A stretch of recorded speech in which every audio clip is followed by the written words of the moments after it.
Today we've come to the magnificent Caledonia forest in the Scottish Highlands.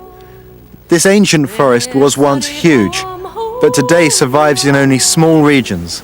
And a constant threat to these areas is fire. Where I'm walking now there should be trees, but 2 decades ago they fell victim to a forest fire.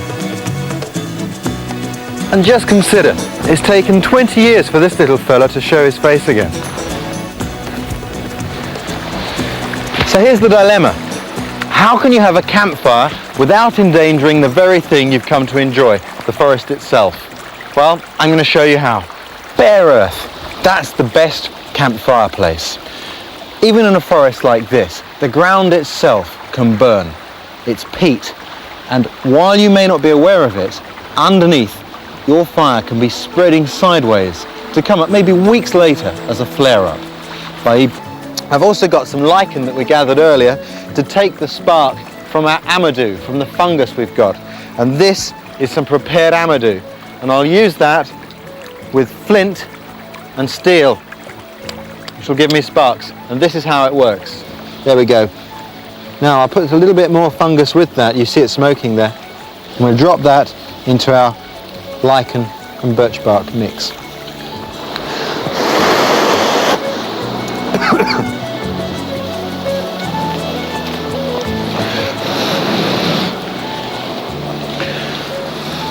I'm going to use these pieces of wood to grill my bacon, but first I'm going to heat them.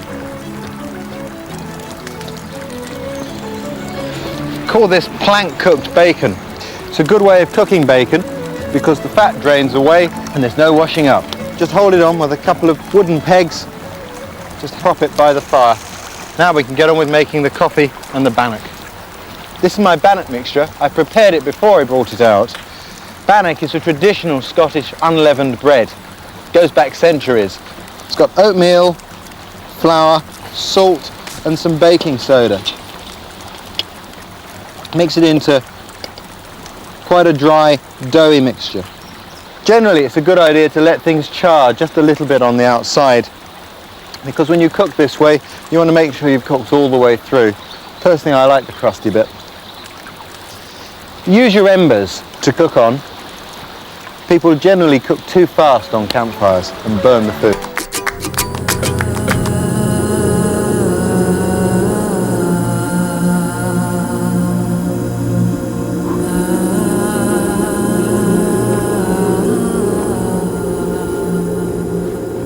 Here, high above Argentière in the French Alps lie the highest mountains in Western Europe, their summits permanently gripped in ice. In winter, this frozen mantle creeps further down the valleys and couloirs, turning summer waterfalls into columns of vertical ice. Exactly what alpinists like Godefroy Peru search for. He's one of the world's leading ice climbers. Aha! Lindsay, surprise, yeah. Look! It's our foam, both of them. So where are we actually climbing? So you see, there is two. You are going to climb the right one.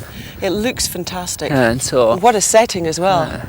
So we're going to have to abseil in by the looks of it. Yeah, we have to go to walk half an hour more, and we make 2 abseil, and after we climb it in 2 pitches. But we have to go because the weather is going to change this afternoon. So we haven't got that much time? No, I think it will be bad when we will be there. Like some clouds are coming and that's life, huh? No luck, eh? Okay, we go? Yep.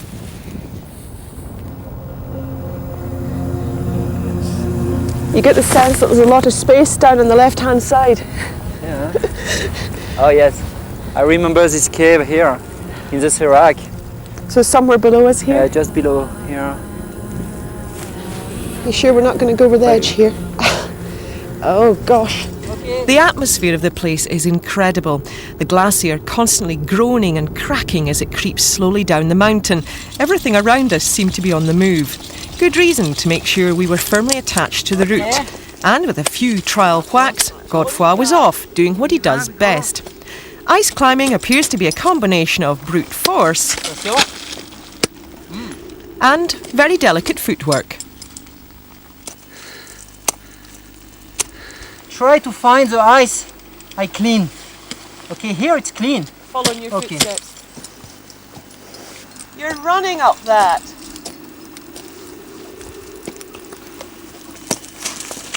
I'm going to put a screw. Okay. Okay, Godefroy. Here I come.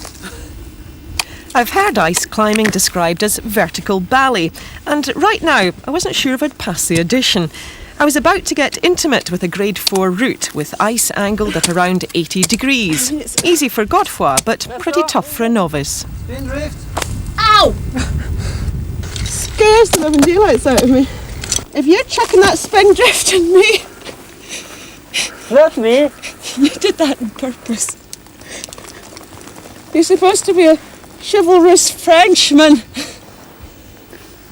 By now, the muscles in my legs were absolutely screaming with the effort. Small steps. Thought you said it got easier now. Yeah, but you climb so well, so.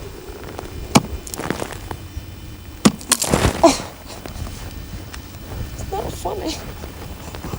After several hours of climbing in steadily worsening weather, Godefroy finally reached the upper snow slope. I am on top! For me, it was a day of exhilaration and exhaustion, screaming calf muscles, face stinging from the cold, and fingers that had almost lost all feeling. But it's amazing what you can do with some expert encouragement. Bravo!